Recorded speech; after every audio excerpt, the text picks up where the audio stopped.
Well, we've challenged American history and economics 101, so now it's time to look at civics 101. This lesson suggests that what we think about our government is off base, and we need to adapt to the truth so we can understand what happens in the world rather than endlessly yelling back and forth between Democrats and Republicans. The previous lesson explained the truth about our monetary system, shown here, and briefly mentioned that we are governed day to day by these people. And all of this is dramatically different from what passes for conventional wisdom. I would suggest that's because the media portrays the wrong system. It projects this little pyramid in front, suggesting that the government's in charge and corporations are beneath it, and then all the people are at the bottom and have power over the government. But the real power structure here is hidden. And once every 4 years, when it comes time to try to be serious and participate in government, the media portrays the corporations as the enemy of the left, and it portrays government as the boogeyman of the right. And that if we just get the one right person in a distant White House, then all our problems will be solved. But of course it never works because these people aren't really in charge. You know, like this guy a while back who was quickly replaced by this guy on the left, then we swung back to the right, and then back to the left, and we wonder why nothing ever changes. At each shift, popular opinion thought we'd fix the system. Politicians talked about hope and change and got us all excited, but they don't really run things. Again, these people do. So, hope and change from the mouths of politicians is no match for the power of the bond market. This is what George Carlin tried to point out to all of us before he passed away. Most people think he's just a comedian, but with these words, he proved he's a prophet. He warned people not to be distracted by the politicians because they're just put there to give you the idea that you have freedom. Instead, he said that we are all owned. And that may be hard to stomach, but the math of the bond market proves it, because the value you create in your work all day, every day, gets cycled up to the people who own the bonds and create no value. So Mr. Carlin is asserting here that this idea of freedom, that humans have dignity and should not be owned, as explained in the Declaration, has pretty much disappeared. Now, the secret sauce of maintaining the system is the little-known method of long-term capital control. What the ownership class has learned through the years is that if they get exposure to the public, their capital is at risk, and they might be the object of the public's anger. So in effect, they've learned to hide. In order to understand this, we can look at the pyramid from the top down, building it layer by layer from the bottom up, which gives us the perspective of peeling the layers of an onion to get to the core. On the outside of the onion, or the bottom of the pyramid, is the public. It's all of us, and most of us only get exposed to what the media shows us. And now the media projects these people, the professional operators.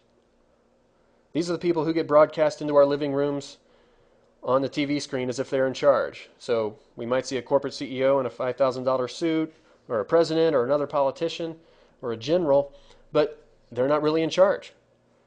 Behind all those operators are a bunch of lawyers and financiers and strategic advisors and PR professionals who hold a lot of power as they work for the innermost layer, the owners.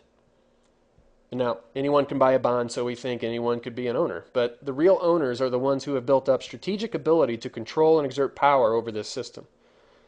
These are people we never see on TV. And some might suggest this is conspiracy theory, but it's just the basic method of corporate governance. This is the way it works. Operators are paid for their expertise in running corporations, while the owner's expertise is controlling them. It's a basic aspect of capitalism. Anybody who's been close to the top layers of a corporation knows that people from the outside, like a senior lawyer, financier, or strategic advisor that might be 3,000 miles away in DC or New York, can call the CEO and tell him or her what to do.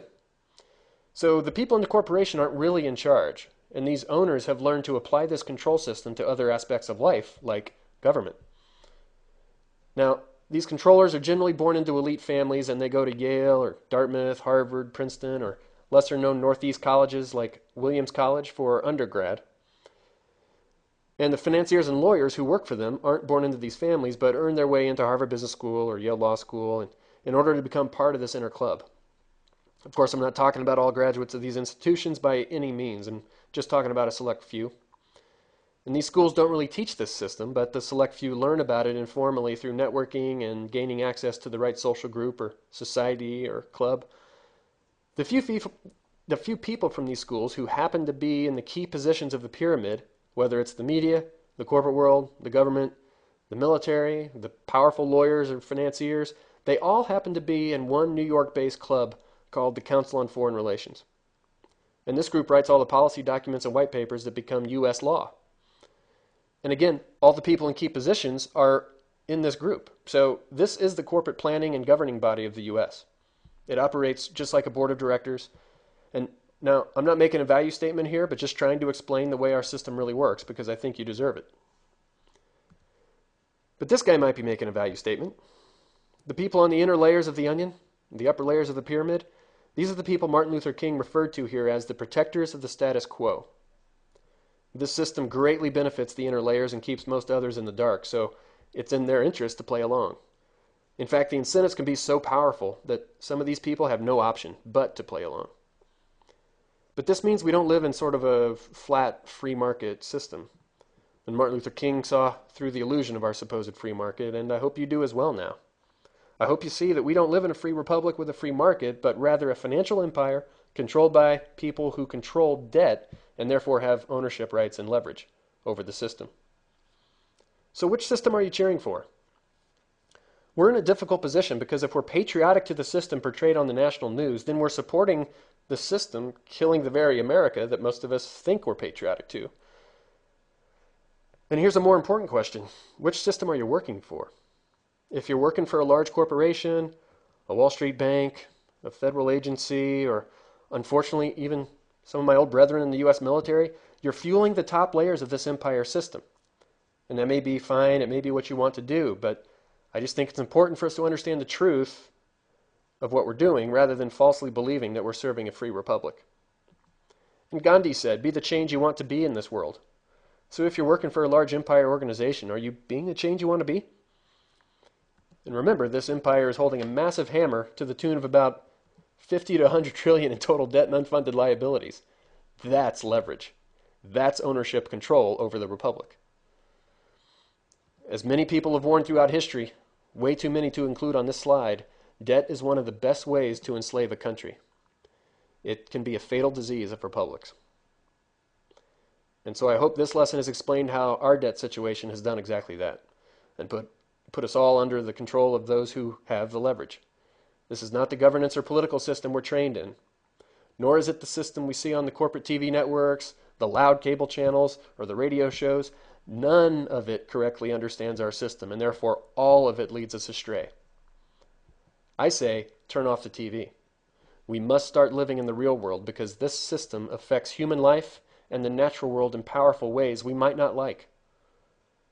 We'll cover that in the next lesson on the culture of empire.